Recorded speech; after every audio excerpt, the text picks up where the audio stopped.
আপনি চাইলেই সংসদ ভবনে যেতে পারবেন না, আপনি চাইলেই গণভবনে যেতে পারবেন না, আপনি চাইলেই বঙ্গভবনে যেতে পারবেন না, কারণ ওইগুলো রাষ্ট্রের মধ্যে দামি জায়গা, ওই জায়গার মধ্যে দামি মানুষ বসবাস করে, যাইতে হইলে পারমিশন লাগবে, ঠিক না বেঠিক?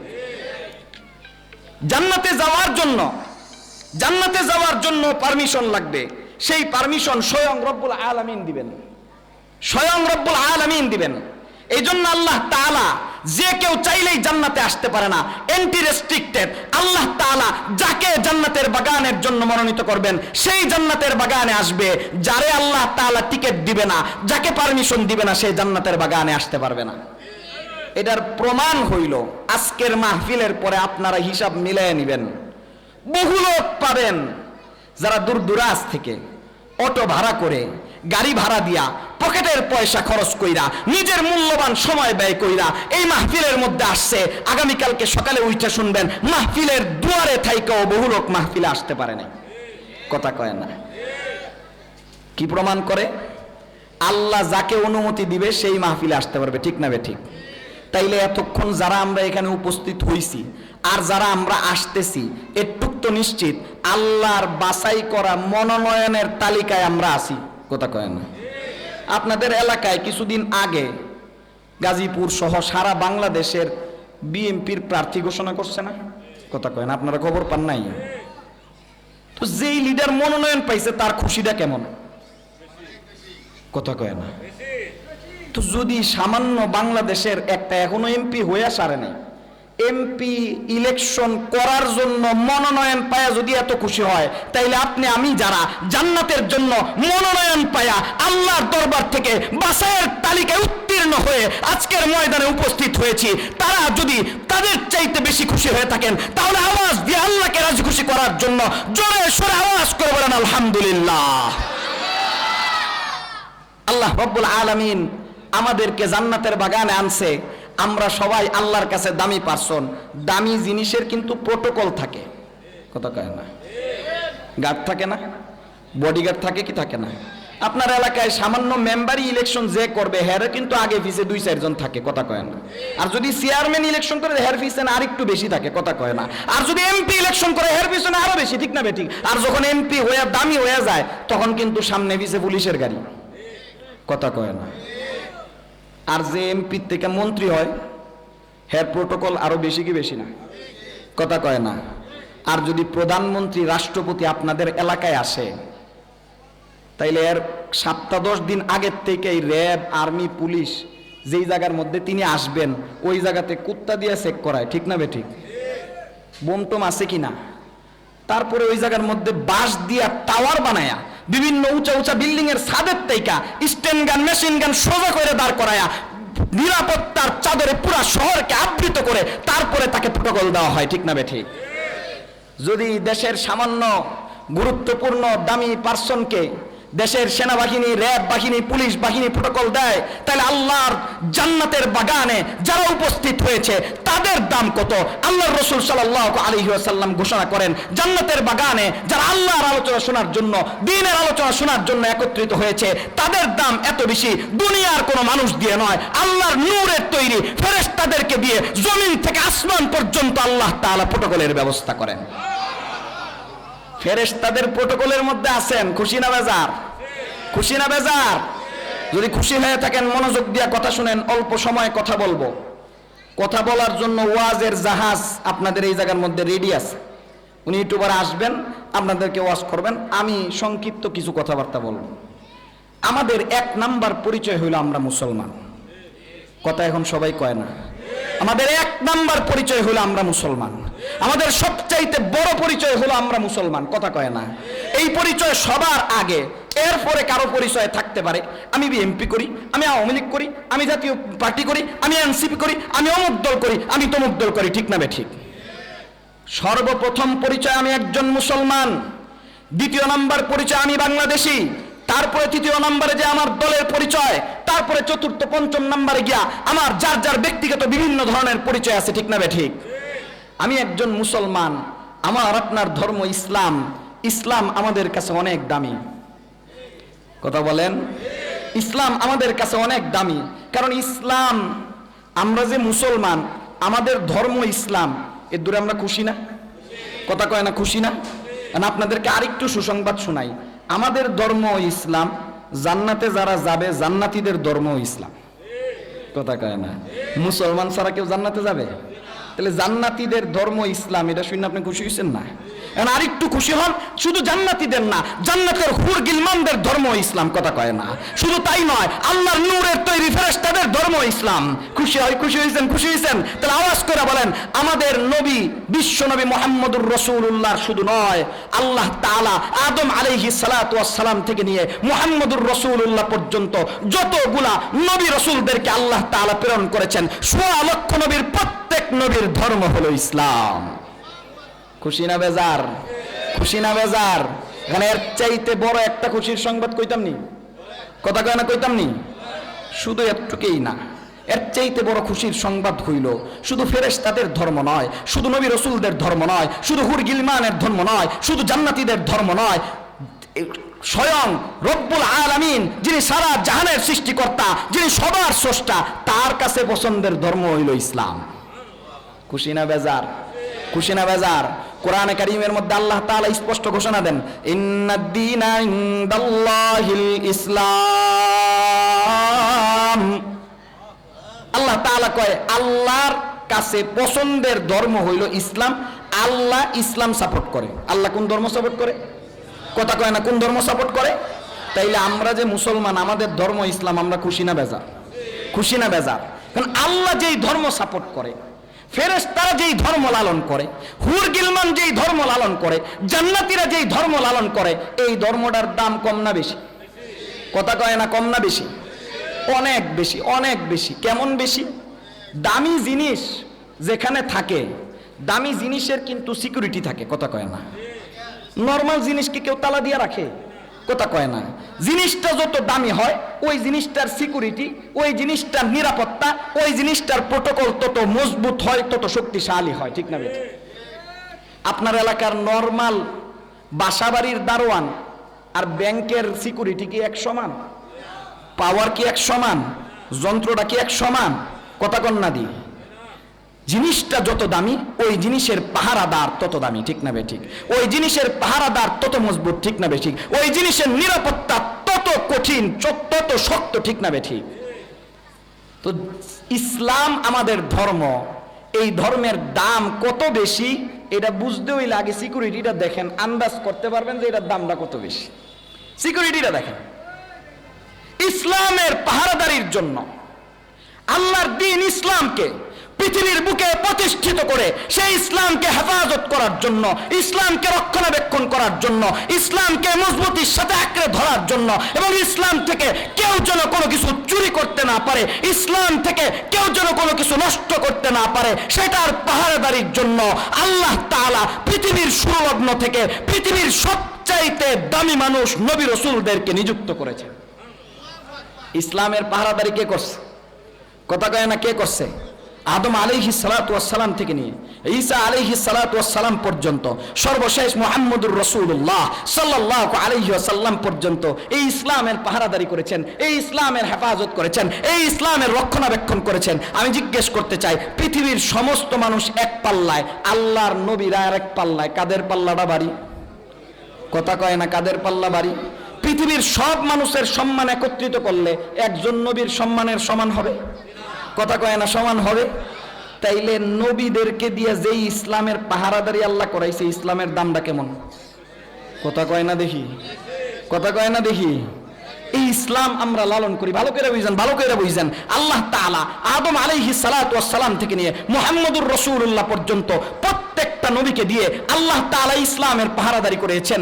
আল্লাহ তাআলা কোন ইসলাম? ভালো করে বুঝেন। আদম আলাইহিস সালাতু ওয়াস সালাম আল্লাহর কাছে গেছে, আল্লাহ দুনিয়ায় পাঠাইতেছো, মানুষের কাছে যাব, কি নিয়ে যাব? আল্লাহ তাআলাকে ধর্ম ইসলামকে নিয়ে যাও। আদম আলাইহিস সালাতু ওয়াস সালাম আল্লাহর দরবারে গিয়ে কয়, আল্লাহ যা আছে পুরাটাই নিয়ে যাব নাকি কিছু থুয়া যাব? আল্লাহ তাআলা কয়, কিছু নিয়ে যাও, কিছু থুয়া যাও, তোমার পরে হযরতে নূহ আসতেছে, তিনি বাকিটা নিয়ে যাবে। কথা কয় না? হযরত নূহ আলাইহিস সালাতু ওয়াস সালাম আসছে, আল্লাহ তাআলা কয় তোমার পরে আরেক নবী আসতেছে, তিনি নিয়ে যাবে। তারপরে নবী আসতেছে, ইব্রাহিম আলাইহিস সালাতু ওয়াস সালাম আসবে, তিনি বাকিটা নিয়ে যাবে। এরপরে হযরত ইসমাঈল আসবে, হযরত ইয়াকুব আসবে, এরপরে একজন একজন কইরা ঈসা আলাইহিস সালাতু ওয়াস সালাম পর্যন্ত প্রত্যেকটা নবী আল্লাহর দরবার থেকে ইসলামকে নিয়ে এসেছে। প্রত্যেক নবী আইসা মানুষদেরকে দ্বীনের দাওয়াত দিয়েছে, ইসলামের হেফাজত করেছে, পাহারাদারি করেছে। পাহারাদারি করতে গিয়া আদম আলাইহিস সালাতু ওয়াস সালামের যুগে তার সন্তান হাবিল কাবিলের মধ্যে লড়াই হয়েছে। হযরত নূহ আলাইহিস সালাতু ওয়াস সালাম নিজের সন্তানের সাথে লড়াই হয়েছে। নূহ আলাইহিস সালাতু ওয়াস সালাম নিজের জাতিগোষ্ঠীর সাথে লড়াই হয়েছে, নির্যাতন সহ্য করেছেন, পাহারাদারি করতে গিয়া জনগণের পিঠা খাইছেন। এরপর ইসলাম থেকে এক চুল পরিমাণে এদিক সেদিক খন নাই। নূহ আলাইহিস সালাতু ওয়াস সালাম ইসলামের পাহারাদারি করেছেন। হযরত ইব্রাহিম আলাইহিস সালাতু ওয়াস সালামকে ইসলামের পাহারাদারি করার কারণে ইসলামকে ছিনায় নেওয়ার জন্য ইব্রাহিম আলাইহিস সালাতু ওয়াস সালামকে জলজন্ত মানুষটাকে নমরুদ আগুনের মধ্যে নিক্ষিপ্ত করেছে। ইব্রাহিম আলাইহিস সালাতু ওয়াস সালাম আগুনে নিক্ষিপ্ত হয়েছেন, ইসলাম ছেড়েছেন। কথা কয় না, ইসলাম ছেড়েছেন। হযরত ইব্রাহিম আলাইহিস সালাতু ওয়াস সালামের পরে হযরত মূসা আলাইহিস সালাতু ওয়াস সালামকে ফিরআউন চ্যালেঞ্জ করেছে। ফিরআউন হযরত মূসা আলাইহিস সালাতু ওয়াস সালামকে দেশান্তরিত করেছে। মূসা আলাইহিস সালাতু ওয়াস সালামের বিরুদ্ধে মামলা দিয়েছে, হামলা করেছে, নির্যাতন করেছে। মূসা আলাইহিস সালাতু ওয়াস সালাম ইসলামের হেফাজত করেছেন, পাহারাদারি করেছেন। এক মুহূর্তের জন্য ইসলামের পাহারাদারি থেকে নিজেকে বিরত করেন নাই। মূসা আলাইহিস সালাতু ওয়াস সালামের পরে হযরতে ঈসা আলাইহিস সালাতু ওয়াস সালাম আসছে। এর আগ পর্যন্ত বনি ইসরাইলের 70,000-এর উপরে পয়গম্বর নবী রাসূল পৃথিবীতে এসেছেন। কেউ ইসলামের জন্য নিজের কল্লাটাকে কাটাইছেন। কোন নবীকে ধরে করাত দিয়ে মাথার থেকে পায়ের পাতা পর্যন্ত 2 টুকরা করে দেওয়া হয়েছে। ইসলামের হেফাজতের জন্য নিজের দেহকে 2 টুকরা করে দিয়েছেন, তবুও ইসলাম থেকে পিছপা হন নাই। কোন নবীকে কূপের মধ্যে জীবন্ত পতিত করা হয়েছে, উপর দিয়া মাটি চাপা দিয়ে হত্যা করা হয়েছে, তারপরও ইসলাম থেকে তারা পিছপা হন নাই। এইভাবে কইরা আদম আলাইহিস সালাতু ওয়াস সালাম থেকে নিয়া ঈসা আলাইহিস সালাতু ওয়াস সালাম পর্যন্ত প্রত্যেকটা নবী ইসলামের পাহারাদারি করেছেন। এক মুহূর্তের জন্য ইসলামের পাহারাদারি থেকে এক চুল পরিমাণ পিছপা হন নাই। মুহাম্মদুর রাসূলুল্লাহ সাল্লাল্লাহু আলাইহি ওয়াসাল্লাম, দেখেন এই পাহারাদারের বাহিনী আল্লাহ তাআলা স্বয়ং নিজে পছন্দ করেন। কথা কয় না, আল্লাহ নিজে বাছাই করেন, আল্লাহ নিজে মনোনীত করেন।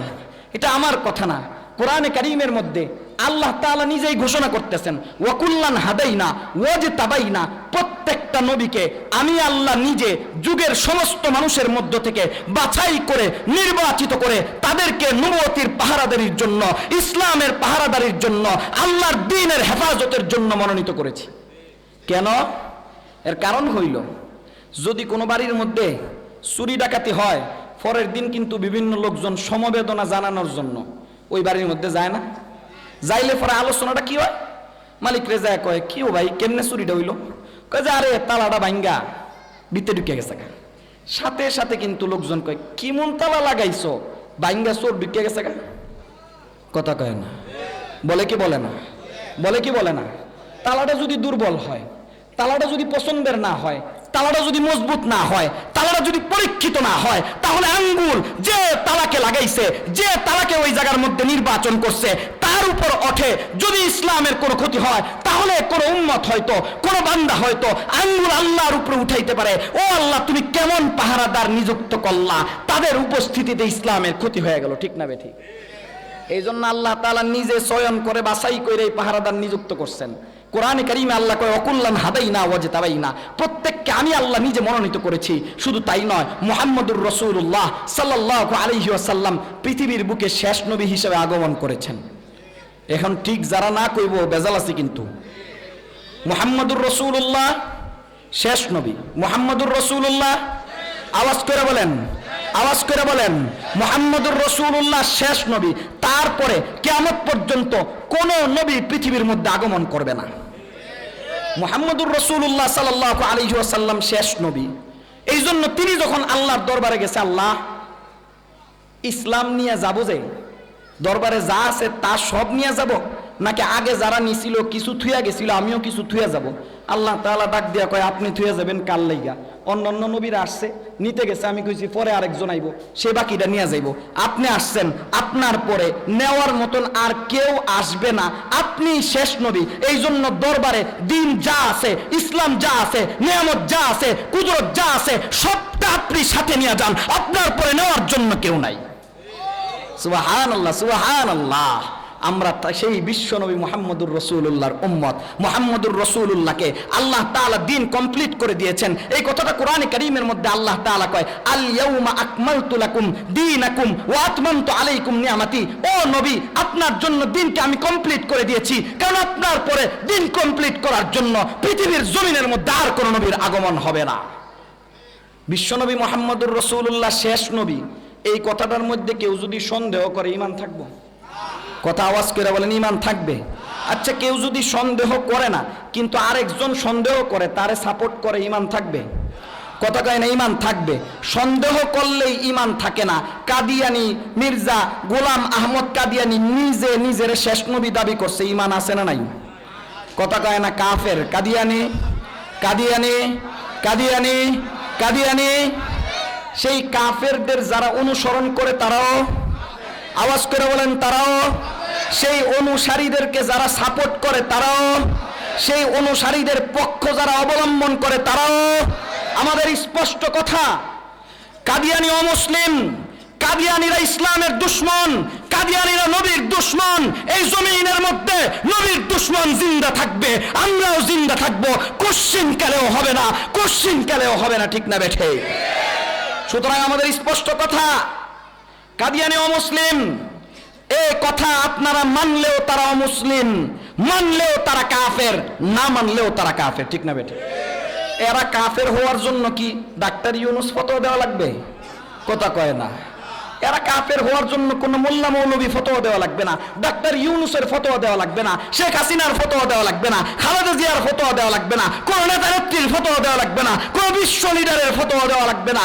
তারা কাফের, এই কথা শরীয়তের বিধান। যে মানবে সে মুসলমান, যে মানবে না সেও কাফের, ঠিক না বেঠে? সুতরাং আমাদের স্পষ্ট কথা, কাদিয়ানি কাফের। আগামীকালকে ঢাকার বুকে কাদিয়ানিদের অমুসলিম ঘোষণার দাবিতে বাংলাদেশের 100% মুসলমানের দাবি কাদিয়ানি কাফের, সেই ঘোষণা রাষ্ট্রীয়ভাবে হতে হবে এবং তাদেরকে কাফের ঘোষিত করার জন্য যে কোনো পদক্ষেপ নিতে হবে। এই দাবিতে আগামীকালকে সোহরাওয়ার্দী উদ্যানে বাংলাদেশের মুসলমান একত্রিত হইতেছে। আমি আপনি যদি বাংলাদেশের মুসলমানের অন্তর্ভুক্ত হয়ে যাওয়ার দরকার আছে না নাই? দরকার আছে না নাই? আমরা কাদিয়ানি কাফের, ওইখানে গিয়াও কম কাদিয়ানি কাফের, যদি না যাই নিজের এলাকায় যেখানেই থাকে ওইখানে বসে কম কাদিয়ানি কাফের, ঠিক না বে ঠিক? তা আল্লাহ রাসূল সাল্লাল্লাহু আলাইহি ওয়াসাল্লাম শেষ নবী, তিনি আল্লাহ রাব্বুল আলামিনের দরবার থেকে ইসলাম পরিপূর্ণ নিয়ে আসছেন। যে সমস্ত নবীরা ইতিপূর্বে আগমন করেছেন তাদের কাছে যে ইসলাম, সেই ইসলামের হেফাজতের জন্য তারা নিজেদের জানকে কুরবান করেছেন, নিজের মালকে কুরবান করেছেন, নিজের সর্বস্ব কুরবান করেছেন, পরিবার পরিজন কুরবান করেছেন, নিজের দেশ থেকে মাতৃভূমি থেকে পরিত্যাজ্য হয়েছেন, এরপরেও ইসলাম ছাড়েন নাই। মুহাম্মদুর রাসূলুল্লাহর কাছে যেই ইসলাম এসেছে সেই ইসলাম কমপ্লিট ইসলাম, সেই ইসলাম কামেল মুকাম্মাল ইসলাম, সেই ইসলাম ফুলফিল ইসলাম। আমি জিজ্ঞেস করতে চাই, ওই ইসলামের জন্য যদি দেশ ত্যাগ করা লাগে কারা কারা রাজি? যদি ওই ইসলামের জন্য নিজের জীবনকে বিসর্জন দেওয়া লাগে কারা কারা রাজি? যদি ইসলামের জন্য নিজের জান মাল সব কিছু দেওয়া লাগে কারা কারা রাজি? আল্লাহ রাব্বুল আলামিন কবুল করুক। সকলে হাত নামাই আমার কথা মনোযোগ দিয়ে শুনেন। আল্লাহর রাসূল সাল্লাল্লাহু আলাইহি ওয়াসাল্লাম যে ইসলাম আনছে, ইসলামের দাম কম না বেশি? কম না বেশি? কম না বেশি? কিছু টের পাইতেছেন তো? কতটুকু বেশি কিছু টের পাইতেছেন তো? মুহাম্মদুর রাসূলুল্লাহ সাল্লাল্লাহু আলাইহি ওয়াসাল্লাম পর্যন্ত নবুয়তির দরজা শেষ। আল্লাহর রাসূলের পরে আর কোনো নবী আসবে না। ইসলাম থাকবে কি থাকবে না? কথা কয় না, থাকবে কি থাকবে না? কিয়ামত পর্যন্ত ইসলাম থাকবে, কিয়ামত পর্যন্ত ইসলামকে আল্লাহ রাখবে। এতদিন পর্যন্ত পাহারাদার দিয়ে ইসলামের হেফাজত করছেন, পাহারাদারি করাইছেন, কিয়ামত পর্যন্ত নবী না আইলে পাহারাদারি করান লাগবে না? কথা কন্যা দিয়ে লাগবে কি লাগবে না? তো এখন নবী আসবে না কিন্তু পাহারাদার, কথা কয় না, পাহারাদার আল্লাহ তাআলা বিশ্বনবী মুহাম্মদুর রাসূলুল্লাহ সাল্লাল্লাহু আলাইহি ওয়াসাল্লামের পরে কিয়ামত পর্যন্ত এই ইসলামকে হেফাজতের জন্য, এই দ্বীনের রক্ষণাবেক্ষণের জন্য, এই দ্বীনের পাহারাদারির জন্য আল্লাহ তাআলা উলামায়ে কেরামকে মনোনীত করেছেন। আল্লাহর রাসূল ঘোষণা করেছেন, ইন্নাল উলামা ওয়ারাসাতুল আম্বিয়া, মানুষ মারা গেলে তার সম্পত্তির ওয়ারিস তার সন্তানরা হয়, আর নবীরা মারা গেলে তার পাহারাদারির ওয়ারিস উলামায়ে কেরাম হয়। নবীরা দুনিয়ার থেকে চলে গেছেন, মুহাম্মদুর রাসূলুল্লাহ চলে যাওয়ার পর কিয়ামত পর্যন্ত আর কোনো নবী আসবে না, কিন্তু দ্বীনের পাহারাদারি লাগবে। আল্লাহ তাআলা কিয়ামত পর্যন্ত উলামায়ে কেরামকে দ্বীনের পাহারাদার নিযুক্ত করেছেন। এখন পাহারাদারের যেই নীতি ছিল পছন্দ আল্লাহ করছেন। কেন? পাহারাদার দুর্বল হইলে, পাহারাদারের ঈমান মজবুত না হইলে, পাহারাদার যদি সঠিক শক্তিশালী না হয়, তাহলে পরে আল্লাহর উপরে আঙ্গুল উঠবে। তাইলে নবীদের পরে উলামায়ে কেরামকে যখন আল্লাহ পাহারাদার নিযুক্ত করে, সেটার বাছাইও স্বয়ং আল্লাহ নিজেই করেছেন। কথা কয় না, কথা কয় না। আমি একটা কথাও নিজের পক্ষ থেকে কইতেছি না, যা কইতেছি কোরআন থেকে কইতেছি। আরবি কইলে আপনারা বুঝবেন না, এর লিগা বাংলা কইতেছি। কোরআনে কারীমের মধ্যে আল্লাহ তাআলা স্পষ্ট ঘোষণা করেছেন, নবীদের ব্যাপারে বলেছেন ওয়াকুল্লান হাদাইনা ওয়াজতাবাইনা, নবীকে আমি মনোনীত করেছি। আর উম্মতের উলামায়ে কেরামের ব্যাপারে আল্লাহ তাআলা বলেছেন ওয়াউরাসনাল কিতাব আল্লাযীনা ইসতাফাইনাহুম মিন ইবাদিনা, নবীদেরকেও আমি মনোনীত করেছি, উলামায়ে কেরামকেও আমি আল্লাহই মনোনীত করেছি। ইসলামের পাহারাদারির জন্য উলামায়ে কেরামকে কে মনোনীত করেছেন? কে মনোনীত করেছেন? কে মনোনীত করেছেন? আল্লাহ কি দুর্বল পাহারাদার মনোনীত করতে পারেন? কথা কয় না। দুর্বল পাহারাদার মনোনীত করতে পারেন? তা আল্লাহ তাআলা কেমন শক্তিশালী পাহারাদার মনোনীত করেছেন? রব্বুল আলামিন যুগে যুগে আল্লাহর রাসূল সাল্লাল্লাহু আলাইহি ওয়াসাল্লামের পর থেকে আজকে 1450 বছরের ইতিহাসে এই দ্বীন ইসলামের পাহারাদারি উম্মতের উলামায়ে কেরাম করেছেন। যেই জায়গার মধ্যে জান দেওয়া লাগছে ওই জায়গায় জান দিয়েছেন, যেই জায়গার মধ্যে মাল দেওয়া লাগছে ওই জায়গায় মাল দিয়েছেন, যেখানে নিজের পরিবার পরিজন পরিত্যাগ করা লাগছে সেই জায়গায় সেটাই করেছেন, যেখানে দেশ থেকে বিতাড়িত হইতে হয়েছে সেখানে সেটাই করেছেন, যেখানে যেই জুলুম নির্যাতন বরদাস্ত করা লাগেছে সেখানে সেটাই তারা করেছেন। ঠিক না বেঠিক? আল্লাহ রাসূল সাল্লাল্লাহু আলাইহি ওয়াসাল্লাম পাহারাদারি শিখাইছেন। রাসূল সাল্লাল্লাহু আলাইহি ওয়াসাল্লাম যখন মক্কার মধ্যে ইসলামের দাওয়াত নিয়ে গেছে, তখন মক্কার সমস্ত কাফেররা একত্রিত হয়েছে, যে বলে নতুন নবী নতুন ইসলাম নিয়ে আসছে, নতুন ধর্ম নিয়ে আসছে, আমাদের লোকজনের মধ্যে বিভেদ তৈরি করে দিতেছে, এই লোকটারে থামানো দরকার, তার কাছ থেকে ইসলামটা নিয়ে নেওয়া দরকার, তার কাছ থেকে ইসলামটাকে নষ্ট করে দেওয়ার দরকার, তার ইসলামটাকে ধ্বংস করে দেওয়া দরকার। সবাই মিল্লা সভা পরামর্শ কইরা মক্কার যত বড় বড় লিডার আছে সমস্ত লিডাররা একত্রিত হইয়া তাদের মধ্যে সবচাইতে বুইরা, সবচাইতে প্রবীণ, সবচাইতে বড় পণ্ডিত, সবচাইতে বড় বক্তা, সবচাইতে বড় শিক্ষিত যেই লোকটা উতবা ইবনে রবিয়া, তাকে এরা সবাই মিল্লা মনোনীত করছে, আপনি যান আমাদের সবার পক্ষ থেকে মুহাম্মদুর রাসূলুল্লাহর কাছে গিয়া, মুহাম্মদের কাছে গিয়া তার ধর্মটাকে কিনা নিয়ে এসে পড়েন। ঝামেলা খতম। তার কি লাগবে? তার এই ধর্মটা যত দাম হয়। আমাদের তো কোনো পাওয়ারের অভাব নাই, আমাদের কাছে এমপি মন্ত্রীর পদের অভাব নাই, আমাদের কাছে প্রেসিডেন্টের পদ পর্যন্ত আছে, যেটাই দেওয়া লাগে দিয়া ইসলামদারে শুধু নিয়ে এসে পড়েন।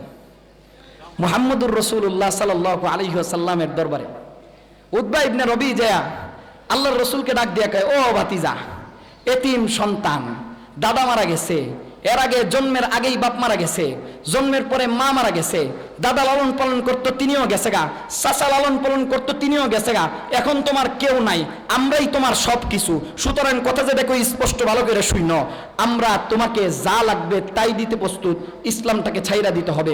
তুমি যুবক মানুষ, সুন্দরী একটা বউ যদি পাও, ধর্নাঢ্য ভালো ফ্যামিলির একটা মেয়ে যদি পাও, জীবন তোমার কামিয়াব, আর কিছু লাগবে না, গরজামাই হয়ে জীবন পার করে দিতে পারবা। বউয়ের সম্পত্তি দিয়া নিজের জীবনের সব অর্জিত হয়ে যাবে, এবং বউটা যদি হয় পুরো আরবের মধ্যে সবচাইতে সুন্দরী, তাইলে জিন্দিগিতে আর কি লাগে? নেও, তোমাকে আরবের সবচাইতে সুন্দরী নারীটার সাথে বিবাহ করাইয়া দিব, ইসলামটাকে ছেড়ে দাও। জিজ্ঞেস করতে চাই, মুহাম্মদুর রাসূলুল্লাহ ইসলাম ছেড়েছেন? আওয়াজ করে বলেন, ইসলাম ছেড়েছেন? আল্লাহর রাসূল যখন ডিনাই করছে, উতবা ইবনে রবি ডাক দিয়া কয়, বুঝছি দামটা মনে হয় কম হয়ে গেছে, আরেকটু দামি জিনিস দেই। ঠিক আছে, আপনার এটা না, পুরা মক্কার মধ্যে, পুরা আরবের মধ্যে যত ধনাঢ্য ব্যক্তি আছে, যত বড় বড় বিল গেটস আছে, যত বড় বড় ইলন মাস্ক আছে, যুবকরা এটি না কইলে বুঝা নাই, লিয়ে কইতেছি, এই সমস্ত বড় বড় ধনকুপ যারা আছে, এদের কাছে যত সম্পদ আছে, এদের নিট ওয়ার্থ যা আছে, এই সব একত্রিত কইরা যা হয় আপনাকে একলাই সব সম্পত্তির মালিক বানায় দিব, ইসলামটা ছেড়ে দেন। আল্লাহ রসুল ইসলাম ছাড়ছে? কথা কয় না ইসলাম ছাড়ছে? রসুল কি বুঝাইছে? পৃথিবীর সব সম্পদ একত্রিত করলে ইসলামের মূল্য হবে না, ঠিক না বেঠিক? আল্লাহ রসুল যখন এটা তো ইসলাম ছাড়ে না, উদ্বাহ ইবনে রবি ডাক দেয়া কয় ঠিক আছে, তাইলে তৃতীয় নাম্বার অফার, মক্কা, মদিনা, আরব, পুরা আরব মামালিকের মধ্যে যত সংগঠন আছে সমস্ত সংগঠন একত্রিত কইরা ঐক্য ফ্রন্ট কইরা ওই পুরা সংগঠন সবগুলার চেয়ারম্যান আপনারে বানায় দিব, ইসলাম ছাইরা দেন। কথা কয় না বিরাট অফার না? কথা কয় না বিরাট অফার না? আল্লাহ রসুল ইসলাম ছাড়ছে? ইসলাম ছাড়ছে? ইসলাম ছাড়ছে? আল্লাহ রসুল বুঝাইছে এই সব পদ পদবি একত্রিত করলেও ইসলামের মূল্যের সমান হবে না, ঠিক না বেঠিক?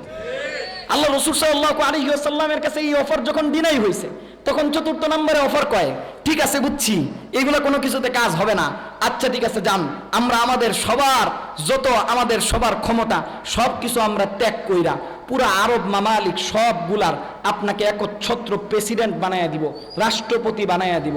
রাষ্ট্রপতির অফার কিন্তু ডিনাই করা যায় না। কথা কয় না? আল্লাহর রসুল সাল্লাল্লাহু বুঝেন না কথা? আল্লাহর রসুল আমাদেরকে ইসলামের মূল্য বুঝাইতেছে। আল্লাহর রসুল সাল্লাল্লাহু আলাইহি ওয়াসাল্লাম কয় না, এই রাষ্ট্রপতি বানায়া দিল, আমি তোমাদের কথায় ইসলামকে ত্যাগ করব না, ইসলামকে আমি পরিত্যাগ করব না। আল্লাহর রসুল ইসলাম ত্যাগ করেন নাই, রসুল বুঝাইছেন রাষ্ট্রপতির চাইতো, রাষ্ট্রপতির চেয়ারের চাইতো ইসলামের মূল্য বেশি, ঠিক না বেঠিক? কিন্তু আজকে দুঃখের সাথে বলতে হয়, কেউ কেউ ইসলামের শিরোনাম ধারণ কইরা, ইসলামের নাম ধারণ কইরা সামান্য একটা এমপি পদের জন্য, সামান্য একটা মন্ত্রিত্বের জন্য, দুনিয়ার সামান্য পদ পদবীর জন্য হিন্দুদের মন্দিরে গিয়া রোজার পূজাকে এক বলতে দ্বিধাবোধ করে না, হিন্দুদের মন্দিরে গিয়া ঈশ্বর আর খোদাকে এক বলতে দ্বিধাবোধ করে না, ঠিক না বেঠে? স্পষ্ট কথা, ইসলামে তো হস্তানা, ইসলামে তো হস্তানা। ইসলাম ভালো করে বুঝেন, আল্লাহর রসুল প্রেসিডেন্টের পদ পায়ও ইসলাম ছাড়ে নাই। কথা কয় না? এখন উদ্বাহ ইবনে রবি যখন দেখছে এই সব একত্রিত কইরা সব কিছু বলার পরেও ইসলাম ছাড়ে না, তার মানে ইসলামের দাম আরো বেশি। এখন মানুষের কাছে সবচাইতে দামি জিনিস কি? মানুষের কাছে সবচাইতে দামি জিনিস হইল তার জান। কথা কয় না? জানের দাম অনেক বেশি না? আপনারে পৃথিবীর সব সম্পদ, সব পদবি সব একত্রিত দিলাম আর কইলাম যে বিনিময়ে তোর জানটা নিমুগা, আপনি ওইটা কইবেন জানই যদি না থাকে তো এই পদ দিয়ে কিতা করতাম? কথা কয় না? তাহলে মানুষের কাছে সবচাইতে দামি তার জান না? কথা কয় না? জান না? এই জানটাকে পর্যন্ত মানুষ যেই জিনিসের জন্য বুলেটের সামনে, তরবারির সামনে, কামানের সামনে, বুলেটের সামনে নিজের জানটাকে পর্যন্ত স্থাপিত করে, সেই জিনিসটা হইল নিজের মাতৃভূমি, ঠিক না বেঠিক? আমার দেশের বর্ডারে আমার আপনার ভাই, আমার আপনার চাচা, আমার আপনার ভাতিজা, আমাদের এই আত্মীয় স্বজন, আমাদের এই বাংলাদেশি বর্ডার গার্ডরা এই দেশের হেফাজতের জন্য, দেশের রক্ষণাবেক্ষণের জন্য গার্ড দিতেছে কি দিতেছে না? আজকে যদি দেশের উপর 1 ইঞ্চি মাটিকে হস্তগত করার জন্য, দেশের 1 ইঞ্চি মাটি ছিনিয়ে নেওয়ার জন্য কোন ভিনদেশী ষড়যন্ত্র, কোন কেউ এই দেশের উপর আক্রমণ করে, আমি জিজ্ঞেস করতে চাই, নিজের জীবনের রক্ত সব কিছু বিলীন করে দেশের মাটিকে রক্ষা করার জন্য সমস্ত মানুষ একত্রে ঝাঁপায় পড়ার জন্য প্রস্তুত, ঠিক না বেঠে? আমাদের দেশ আমাদের কাছে অনেক দামি। 30 লক্ষ মা বোনের রক্তের বিনিময়ে এই দেশকে আমরা হেফাজত করেছি। প্রয়োজনে আবার যদি দেশের 1 ইঞ্চি মাটি, চট্টগ্রাম শুধু নয়, দেশের এই 56,000 বর্গ মাইলের 1 ইঞ্চি মাটির দিকে যদি কোনো শকুন নজর দেয়, তার চক্ষুকে উপড়ে ফেলার জন্য বাংলাদেশের লক্ষ লক্ষ যুবক আবার বিদ্যা বরিতা প্রস্তুত, ঠিক না বেঠি? তাইলে মানুষের জানের চাইতে মাতৃভূমির দাম, কথা কয় না, আছে না?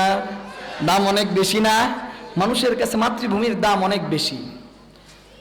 আমাদের দেশে একদল লোক ছিল যারা গত 17 বছর মাহফিলের স্টেজগুলোর মধ্যে আইসা জনসভায় দাঁড়ায় দাঁড়ায় কইতো এরা নাকি দেশপ্রেমিক। কথা কয় না? বলতো কি বলতো না? একটাই স্লোগান, এরা সবচাইতে বড় দেশপ্রেমিক, এদের চাইতে বড় দেশপ্রেমিক কেউ নাই। বলতো কি বলতো না? আচ্ছা, এখন এদের সবার সবচাইতে বড় যে লিডারটা, এই লিডারটারে 5 আগস্টের দিন গিয়া সেনাপ্রধান জিগাইছে, আপনার কাছে অপশন 2টা, জান বেশি দামি না দেশ বেশি দামি? জান বেশি প্রিয় নাকি দেশ বেশি প্রিয়? দেশ যদি প্রিয় হয় তাইলে জনগণের সামনে প্রকাশ্যে আইসা জনগণের কাছে মাফ চাইলান, এতদিন যা হত্যযোগ্য চালাইছেন এটা ভুল করে লাইছেন, এই কথাটা কইলান। আর যদি জান আপনার কাছে প্রিয় হয়, জানের দাম যদি দেশের চাইতে বেশি হয়, তাইলে হেলিকপ্টারটা পিছনে রেডি আছে, সোজা উঠটা জানগা। আমি জিজ্ঞেস করতে চাই তাদের লিডার কি করেছে? এখন কেউ কয় না, এখনো ডরান, এখনো ডরাইতেছেন নাকি?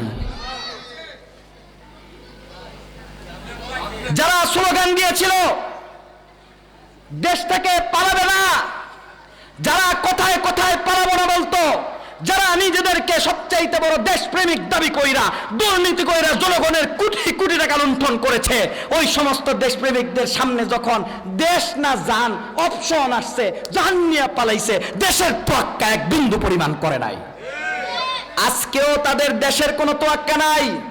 2 দিন পরে পরে লকডাউনের নামে, এই জিনিসের নামে, সেই জিনিসের নামে সেই দিল্লির থেকে বৈশা, সেই সৌদি আরব থেকে বৈশা লিডাররা কর্মী বাহিনীর উস্কায় দেয়, আর এই নিরীহ কর্মী বাহিনী রাস্তাঘাটে যায়, সেরা পুলিশ আর সেনাবাহিনীর হাতে দোলাই খায়। কথা কয় না? জনগণ এখনো সহ্য করতেছে।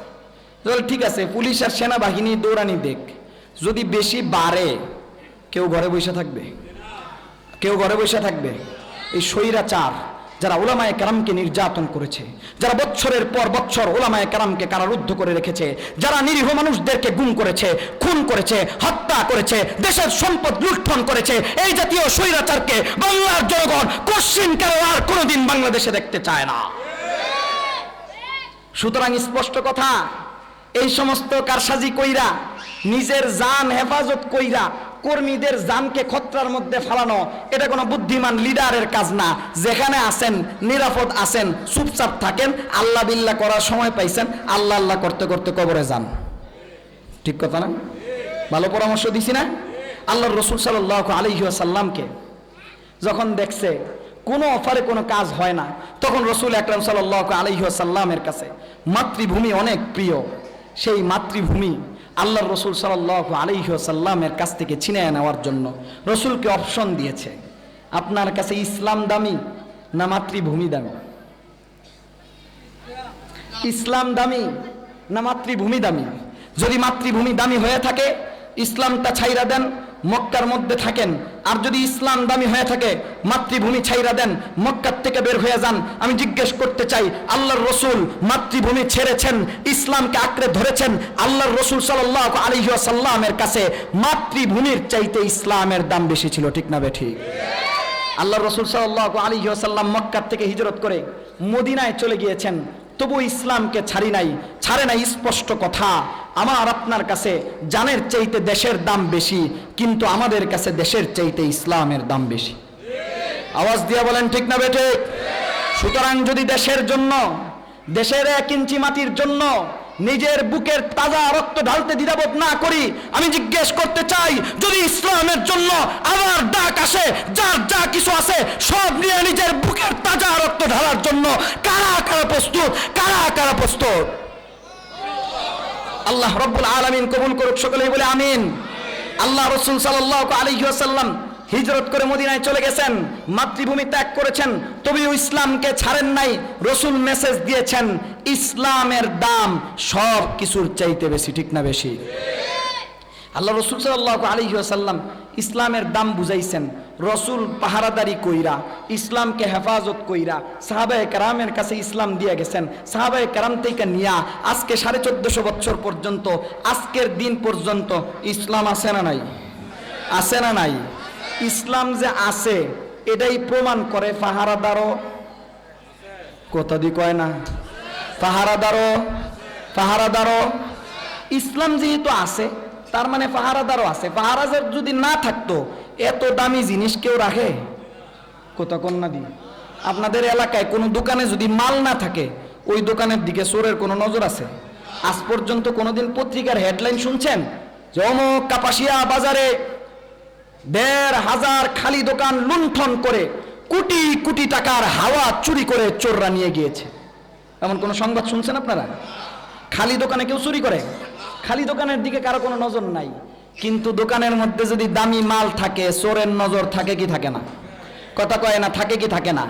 মুসলমানদের কাছে ইসলাম নামক দামি সম্পদ আছে, এই জন্য মুসলমান যেখানেই থাকে কাউরে খোঁচা দেখছাই না দেখ, কাফের বেদিন মুশরিক চোরদের মুসলমানদের ইসলামের উপর নজর থাকে, ঠিক না বেঠে? এই জন্য বাংলাদেশের মুসলমান সংখ্যায় পৃথিবীর তুলনায় বাংলাদেশটা হইল একদম ছোট্ট পিচ্ছি একটা দেশ, এত ছোট একটা দেশ, অথচ পৃথিবীর যত বড় বড় পরাশক্তি আছে সবাই খুব ভালো করে চিনে কি লিগা? বাংলাদেশে স্বর্ণের খনি আছে, কথা কয় না? তেলের খনি, কথা কয় না? বাংলাদেশকে চিনে, বাংলাদেশে ইসলামের খনি আছে, ঠিক না বেঠিক? ইসলামের খনি আছে, এই জন্য কাফের বেদিন মুশরিকদের নজর বাংলাদেশের উপর বেশি, কারণ বাংলাদেশের মানুষ ধর্মপ্রাণ মুসলমান, এদের কাছে দামি ইসলাম আছে। এর আলামত হলো বাংলাদেশের মধ্যে ইসলামের বিরুদ্ধে কেউ সামান্য কটূক্তি করার সাথে সাথে সারা দেশে একত্রে আগুন ধরে, ঠিক না বেঠে? কারণ এই দেশের মুসলমান জাগ্রত মুসলমান, এদের ইমান এরা চিনে, এদের কাছে ইমানের দাম আছে, দামি ইমান এদের কাছে, এই জন্য কাফের বেদিন মুশরিকদের নজর আছে, ঠিক না বেঠিক? মুসলমানরা ইসলামকে ধারণ করেছে, এই পর্যন্ত ইসলাম আছে, এটাই প্রমাণ করে পাহারাদারও 1450 বছর ঠিক ছিল, পাহারাদাররাও যথাযথ পাহারাদারি করেছে, এই জন্য এই পর্যন্ত ইসলাম আছে। আপনাদের এই যে মাদ্রাসা, চিন্না রাখেন কথা কোন দিকে জায়গা মনে নাও থাকতে পারে, এই জন্য এই যে মাদ্রাসাটা, এটা হইল ইসলামের পাহারাদার তৈরির কারখানা, কথা কয় না? এটা হইল ইসলামের পাহারাদার তৈরির কারখানা। কারখানা চিনেন, পাহারাদার চিনেন, ইসলাম চিনবেন সহজে। আর যদি কারখানা না চিনেন, পাহারাদার যথাযথভাবে না চিনেন, যে কেউ আইসা মদের উপরে যেমন হালাল সাইনবোর্ড লাগাইলে মদ হালাল হয় না, কেউ দাড়ি মোছ সাইচ্চা আইসা আপনার সামনে টায়ার শুট পিন্দা কইব আমরাই ইসলাম, আমনেও এইদিকেই দৌড় দিবেন, কথা কয় না? ভালো কইরা পাহারাদার চিনেন, পাহারাদারের ইউনিফর্ম চিনেন, পাহারাদারের চরিত্র চিনেন, পাহারাদারের দায়িত্ব চিনেন, পাহারাদারের পোশাক চিনেন, পাহারাদারের শেকেল চেহারা চিনেন, তাহলে ইসলামকে চিনবেন। 1450 বছরের ইতিহাসে যুগে যুগে সাহাবায়ে কেরাম ইসলামের পাহারাদারি করেছেন, তাবেঈনরা ইসলামের পাহারাদারি করেছেন, তাবেঈনরা ইসলামের পাহারাদারি করেছেন, আইম্মায়ে মুজতাহিদিনরা ইসলামের পাহারাদারি করেছেন। সাহাবায়ে কেরাম আল্লাহর রাসূলের নেতৃত্বে বদরের যুদ্ধে 14 জন সাহাবী শাহাদাত বরণ করেছে, উহুদের যুদ্ধে 70 জন সাহাবী শাহাদাত বরণ করেছে, হুনাইনের যুদ্ধে 17 জন সাহাবী শাহাদাত বরণ করেছে, খন্দকের যুদ্ধে 4 জন সাহাবী শাহাদাত বরণ করেছে। আল্লাহর রাসূলের 23 বছরের জিন্দেগিতে, নবুয়তির 23 বছরের জিন্দেগিতে 256 জন সাহাবী ইসলামের পাহারাদারি করতে গিয়ে শাহাদাত বরণ করেছে। আল্লাহর রাসূলের জমানার পরে খুলাফায়ে রাশিদিনের যুগ এসেছে। আবু বকর সিদ্দিক খলিফাতুল মুসলিমিন, ওমর ইবনুল খাত্তাব খলিফাতুল মুসলিমিন, হযরত আলীউল মুর্তাজা খলিফাতুল মুসলিমিন, উসমান ইবনে আফফান খলিফাতুল মুসলিমিন, 4 খলিফা খুলাফায়ে রাশেদ। এই খুলাফায়ে রাশেদাদের 30 বছরের শাসনকাল। তাদের পরে আল্লাহর রাসূলের শ্যালক কাতেবে ওহী, আল্লাহর রাসূলের আস্থাভাজন সাহাবী হযরতে আমিরে মুআবিয়া রাদিয়াল্লাহু তাআলা আনহু, তিনি 20 বছর ইসলামের খেলাফতের দায়িত্ব পালন করেছেন। 30 আর 20 মিল্লা কত হইছে? কথা কয় না? কত হইছে? 50 বছরের ইসলামের ইতিহাসে 2727 সাহাবী ইসলামের পাহারাদারি করতে গিয়া নিজের বুকের তাজা রক্ত ঢেলে দিয়ে শাহাদাতের অমীয় পেয়ালা পান করেছেন। ইসলামের পাহারাদারি করতে এক চুল পরিমাণ পিছপা হন নাই। সাহাবায়ে কেরামের যুগ গেছে, তাবেঈনদের যুগ থেকে আজকের যুগ পর্যন্ত লম্বা চড়া ইতিহাস, 1450 বছরের ইতিহাস বলার সময় নাই, আমার সময় শেষ পর্যায়ে চলে এসেছে। আমি একজন কইরা বলতে পারবো, আইম্মায়ে মুজতাহিদিনের যুগ এসেছে। ইমামে আজম আবু হানিফা রাহমাতুল্লাহি আলাইহি ইসলামের পাহারাদারি করতে গিয়া জেল থেকে লাশ বের হয়েছে। হযরত আহমদ ইবনে হাম্বল রাহমাতুল্লাহি আলাইহিকে দুররা মারতে মারতে শাহাদাত বরণ করানো হয়েছে।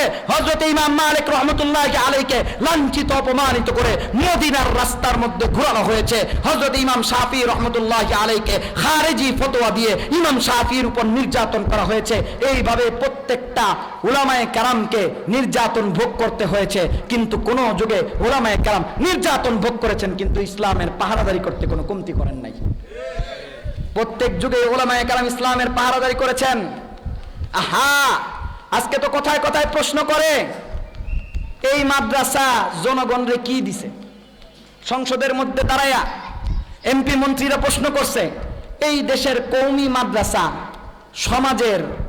সমাজের অবহেলিত এবং সমাজের বোঝা তৈরি করতেছে, কারণ এদের কোনো সার্টিফিকেট নাই। কথা কয় না? এদের কোনো সার্টিফিকেট নাই, এরা সরকারি কোনো কাজে আসে না, এরা কোনো ডিপার্টমেন্টে কোনো চাকরি করতে পারে না, সমাজের বোঝা কওমি মাদ্রাসা সৃষ্টি করতেছে। এই স্লোগান দিয়া দয়ার করুণা কইরা আলেমদেরকে সার্টিফিকেট দেওয়ার নাটক করেছে, ঠিক না ঠিক? কি দিছে এই কওমি মাদ্রাসা? আমি এই কথা আলোচনা করেই শেষ করব। কওমি মাদ্রাসা এই জাতিকে কি দিয়েছে? আর আমি চ্যালেঞ্জ করলাম, কওমি মাদ্রাসা, দেওবন্দি মাদ্রাসা এই জাতিকে যা দিয়েছে, তাদের 14 পুরস্কার 14 ফিরে একত্রিত করলে কওমি দেওবন্দির দেওয়া একজন হুসাইন আহমদ মাদানির মোকাবেলা করতে পারবে না। যখন এই ভারতবর্ষ ইংরেজরা শাসন করত, ইংরেজদের শাসন যখন ভারতবর্ষে প্রতিষ্ঠিত হয়েছে, আলহামদুলিল্লাহ আমাদের মাঝে আমার বড় ভাই, আমাদের ব্রাহ্মণবাড়িয়ার কৃতি সন্তান, সারা বাংলাদেশে আলোড়ন সৃষ্টিকারী ওয়াইজ হযরত মাওলানা কিফায়াতুল্লাহ আল মাহদি দামাত বারাকাতুহুম উপস্থিত হয়েছেন। সবাই বলি আলহামদুলিল্লাহ। হযরত গুরুত্বপূর্ণ আলোচনা করবেন, আমি ওনার কাছ থেকে কয়েকটা মিনিট সময় চেয়ে নিচ্ছি আমার কথাকে পরিসমাপ্ত করার জন্য। আপনাদের ইতিহাস জানা দরকার। যারা কথায় কথায় হুজুরদেরকে মোল্লা কয়ে গালি দেন, আর যারা কওমি মাদ্রাসা দেখলে চুলকানি শুরু হয়, তাদের জানা দরকার যখন এই ভারতবর্ষ, বাংলাদেশ, পাকিস্তান এবং ভারত পুরাটাকে যখন ইংরেজরা শাসন করত, তখন ইংরেজদের বিপক্ষে কথা বলার দুঃসাহস এই ভারতবর্ষের কোনো টাই আর কোনো স্যুট পরা আর কোনো শার্ট পরা কোনো জেনারেল শিক্ষিত কারো কারো কারো সেই ভাগ্য, কারো সেই সাহস হয় নাই, কারো সাহস হয় নাই। ইংরেজদের তাবেদারি কইরা, তাদের বুট পালিশ কইরা, তাদের কাছ থেকে চাকরি আর জায়গা জমি লিখে নিয়ে ইংরেজের দালালি করেছে তারা। আর শুনেন আমাদের এই কওমি মাদ্রাসা কি দিয়েছে? সর্বপ্রথম ইংরেজদের বিরুদ্ধে এই ভারতবর্ষের মুসলমান, এই ভারতবর্ষের সমস্ত মানুষের পক্ষে যিনি সর্বপ্রথম ফতোয়া দিয়েছেন, তিনি কোনো টাই পরা, কোট পরা, স্যুট পরা লোক না, তিনি একজন মোল্লা, একজন মৌলবী, মাথায় পাগড়ি করা, লম্বা জামা পরা, দিল্লির শাহী জামে মসজিদের মিম্বর থেকে শাহ আব্দুল আজিজ মুহাদ্দিসে দেহলভী রহমতুল্লাহ আলাইহি সর্বপ্রথম ফতোয়া দিয়েছেন, ইংরেজদের বিরুদ্ধে জিহাদ করা মুসলমানদের উপর ফরজ। তার ফতোয়ার উপর ভিত্তি করে উলামায়ে কেরাম নিজের জান দিয়েছেন, ফাঁসির কাস্টে ঝুলেছেন, জ্বলন্ত উত্তপ্ত তেলের মধ্যে তাদেরকে নিক্ষিপ্ত করা হয়েছে, জীবন্ত প্রথিত করা হয়েছে। দিল্লির চাঁদনী চৌক থেকে সেই বাংলাদেশের ভিক্টোরিয়া পার্ক পর্যন্ত একটা গাছ বাকি ছিল না যে গাছের মধ্যে আলেমদের লাশ ঝুলানো ছিল না। ওলামায়ে কেরাম পিছপা হন নাই, কোনো দালালিতে যান নাই। আজকে তাদের কারণে স্বাধীন দেশ পেয়েছেন, তাদের কারণে মনোনয়ন পান, তাদের কারণে এমপি মন্ত্রী হওয়ার স্বপ্ন পূরণ হয়, আর আজকে তাদেরকে আপনারা সমাজের অবহেলিত বলেন। ভালো করে বুঝেন, কেউ কথা বলার সাহস করতো না। হুসাইন আহমদ মাদানির নাম নিয়েছি, শুধু তার কথাটা বলেই শেষ করব। ইংরেজদের শাসনকাল চলে, ইংরেজরা শাসন করতেছে, সেনাবাহিনী তাদের, পুলিশ বাহিনী তাদের, প্রশাসন তাদের, আদালত তাদের, পুরা রাষ্ট্রীয় ক্ষমতা তাদের হাতে।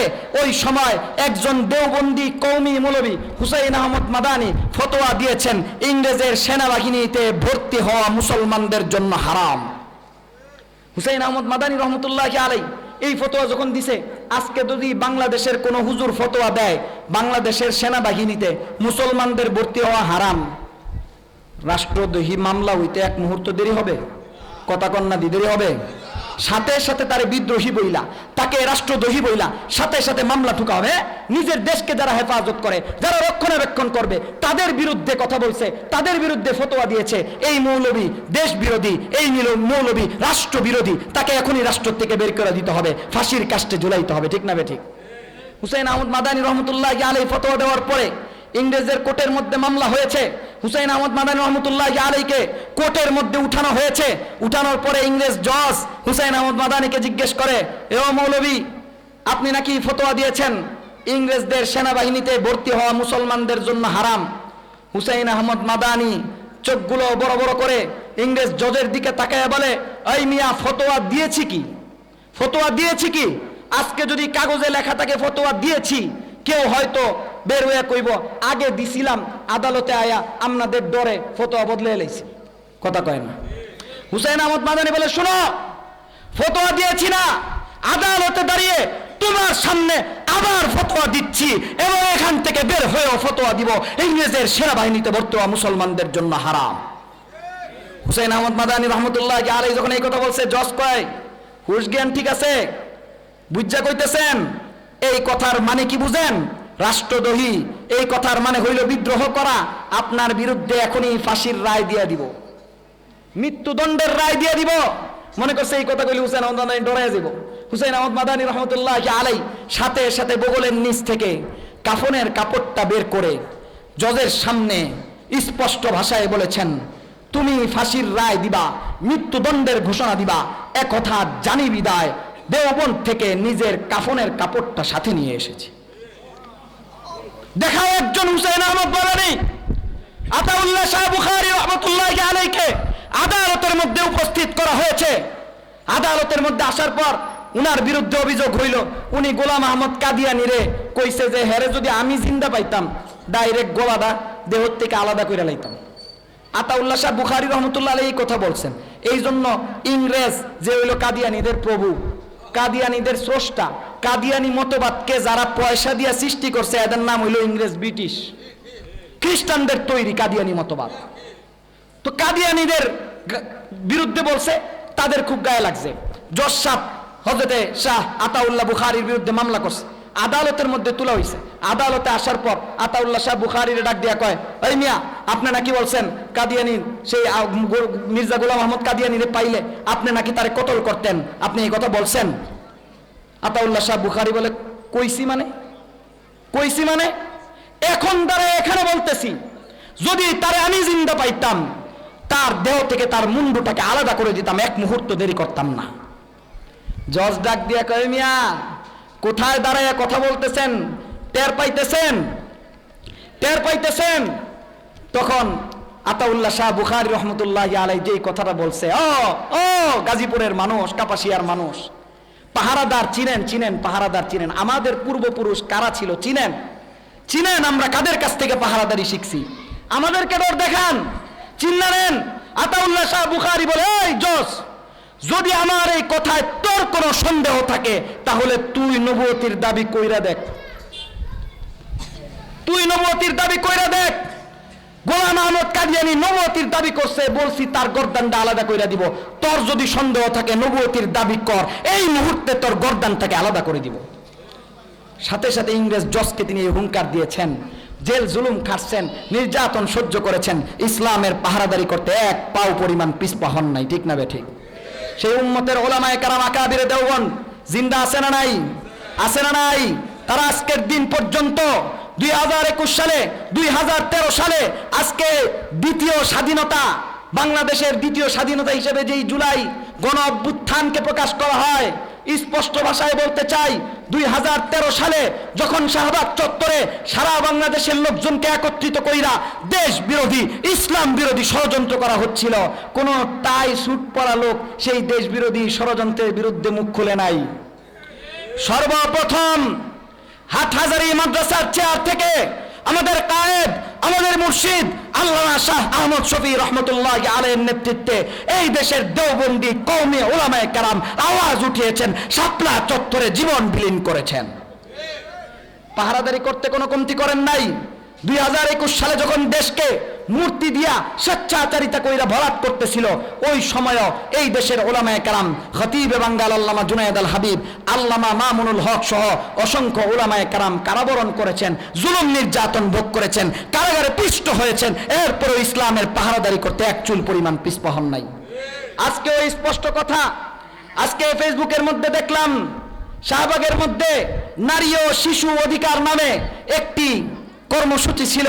সেই জায়গার মধ্যে বাংলাদেশ জাতীয়তাবাদী দল বিএনপির মনোনীত ঢাকা 14 আসনের একজন মনোনীত প্রার্থী, মহিলা প্রার্থী, তিনি সেই জায়গার মধ্যে ইসলামের পুরুষের অধিকার, পুরুষকে দেওয়া ইসলামের বিধান, পুরুষ 4 বিবাহ করতে পারবে, এটা নিয়ে সেরা কথা তুলছে। আচ্ছা, আমি জিজ্ঞেস করতে চাই, পুরুষ মানুষ 4 বিয়ে করতে পারবে, এটা কি আমরা ঠিক করছি? কথা কয় না, আমরা পুরুষরা ঠিক করছি? কে ঠিক করছে? কথা বলেন, কে ঠিক করছে? কে ঠিক করছে? আল্লাহ ঠিক করছে। যেই ব্যক্তি মুসলমান নাম ধারণ করে আল্লাহর এই বিধানের উপর আঙ্গুল তুলবে, প্রশ্ন তুলবে, তার ঈমান হরণ হয়ে যাবে। ঠিক না বেঠিক? সুতরাং উদাত্ত আহ্বান করব, দেশ উত্তপ্ত হওয়ার আগে, ক্ষমতায় যাওয়ার আগে নিজেদের পতন এইভাবে ডাইকে আনবেন না। এখনো সময় আছে। 24 ঘন্টা অতিক্রম হওয়ার আগে বিনা শর্তে বুঝাইতে চাইছিলাম, কইতে চাইছিলাম, এই সমস্ত শব্দ ছাড়া নিজের কথার জন্য তওবা কইরা ঈমান নবায়ন করেন। কথা বলেন। যদি সেটা না করা হয়, স্পষ্ট বলতেছি, কে ক্ষমতায় যাবে আর কে ক্ষমতায় যাবে না, কারা ক্ষমতায় ছিল আর কারা যাবে, কারো তোয়াক্কা এই দেশের দেওবন্দি আলেমরা করে না। ইসলামের বিধানের বিরুদ্ধে কথা বললে নিজের বুকের তাজা রক্ত ঢেলে দিয়ে আবার শাপলা চত্বর কায়েমের প্রয়োজন পড়লে আবার কায়েম করা হবে, আবার কায়েম করা হবে ইনশাআল্লাহ। আল্লাহ রাব্বুল আলামিন এই সংক্ষিপ্ত কথাগুলোর উপর আমল করার তৌফিক দান করুক, সকলেই বলে আমিন। আল্লাহ রাব্বুল আলামিন এই মাদ্রাসাকে কবুল করুক, সকলেই বলে আমিন। আমার জন্য সকলেই দোয়া করবেন।